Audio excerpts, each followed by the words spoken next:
Hello বন্ধুরা, welcome to সৌমিতাকে দুনিয়াস নিউ অ্যানাদার ব্লগ। আশা করছি সবাই খুব ভালো আছো। আর আজকের ব্লগে রয়েছে সরস্বতী পুজো। আমাদের স্কুলে কি করে সরস্বতী পুজো পালন করা হয় সেটাই তোমাদের সঙ্গে শেয়ার করব। আমরা কিন্তু পুজোর আগের দিন বসে গেছি আলপনা করতে। যদিও আমি খুব একটা ভালো আলপনা করতে পারি না, তো তাও একটুখানি আলপনার কাজে হাত লাগিয়েছি। আর এখানে দেখো আমাদের বাকি টিচাররাও কিন্তু কাজ করতে ব্যস্ত। এখানে সুন্দর করে মাকে সাজানো হচ্ছে, আর এখানে দেখো আরেকজনও কিন্তু আলপনা দিতে ভীষণভাবেই মগ্ন, সে জানেও না যে আমি তার ভিডিও করছি। আর এখানে দেখো আমাদের স্কুলে ছোটো ছোটো বাচ্চারা নিজের প্রতিভা তুলে ধরেছে হাতের কাজের মাধ্যমে। এই কাজগুলো কিন্তু তারা খুব সুন্দরভাবে নিখুঁতভাবে করে। অবশ্যই হ্যাঁ, বাড়ির বড়রা সাহায্য করে দেয়, কারণ ওরা এতটাই ছোট যে ওদের পক্ষে তো এটা করা সম্ভব না। কিন্তু তাও যেটুকুনি ওরা করে সেটা কিন্তু আমাদের কাছে অনেক।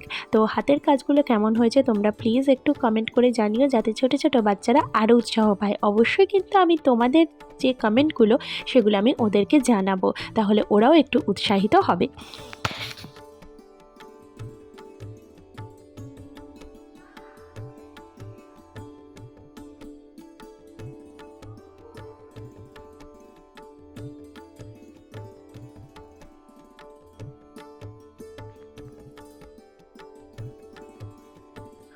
আর আমরা ছোট ছোট বাচ্চাদের মাধ্যমে তাদের কিছু লেখা এইভাবেই দেওয়াল পত্রিকার মাধ্যমে কিন্তু তুলে ধরি। ওরা কিন্তু খুব সুন্দর লেখে, আর এই লেখাগুলো কিন্তু বাচ্চারা নিজে হাতেই এইভাবে দেওয়াল পত্রিকায় লিখেছে।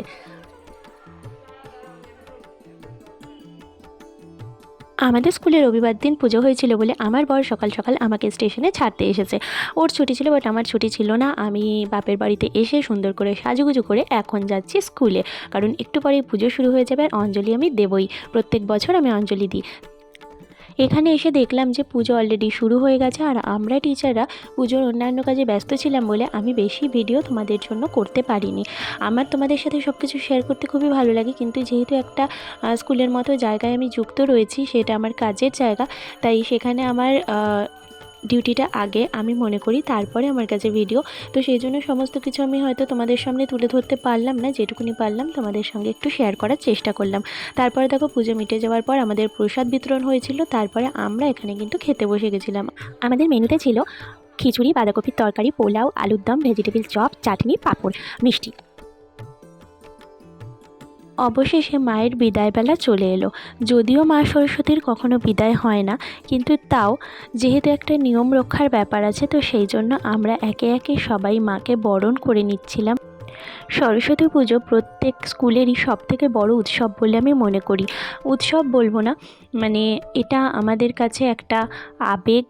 আর এই পুজোটার সময় আমরা তিনটে দিন ধরে আমরা খুব আনন্দ করি, কাজ করি, সবাই মিলেমিশে খুব ভালোভাবে আমরা এই দিনগুলো কাটাই। কারণ সরস্বতী পুজোর আগের দিন প্রচুর কাজ থাকে, তারপরে পুজোর দিনে তো কাজ থাকেই, তারপরে পরের দিনে মায়ের বিদায় বেলায় অনেক কিছুই কাজ থাকে। তো সেগুলো আমরা সবাই একসাথে খুব আনন্দ করে আমাদের কথা কিছু হয়তো তোমরা শুনতে পাচ্ছ, মানে আমরা নিজেরাও কথা বলছিলাম আর খুব আনন্দও করছিলাম। সবাই মিলে যদি মিলেমিশে কাজ করি তাহলে সে কাজগুলো অনেক বেশি বলে মনে হয় না।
অবশেষে আমি এখন মাকে একটুখানি বরণ করে নিচ্ছি। মনটা একটু হলেও খারাপ লাগছে, কারণ এই 3টে দিন আমরা যতটা আনন্দ করি, এখন এই সময়টা এসে ততটাই মনটা খারাপ হয়ে যায় যে মাকে এবার বিদায় জানাতে হবে সেই জন্য।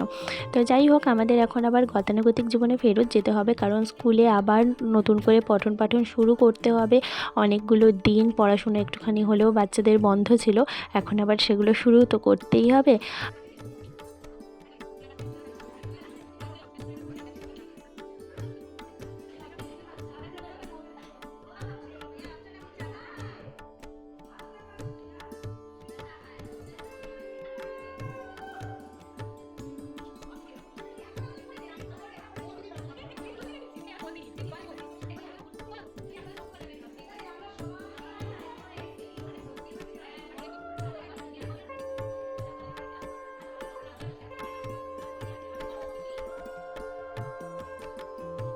আমরা এখন মাকে নিয়ে বেরিয়ে পড়েছি।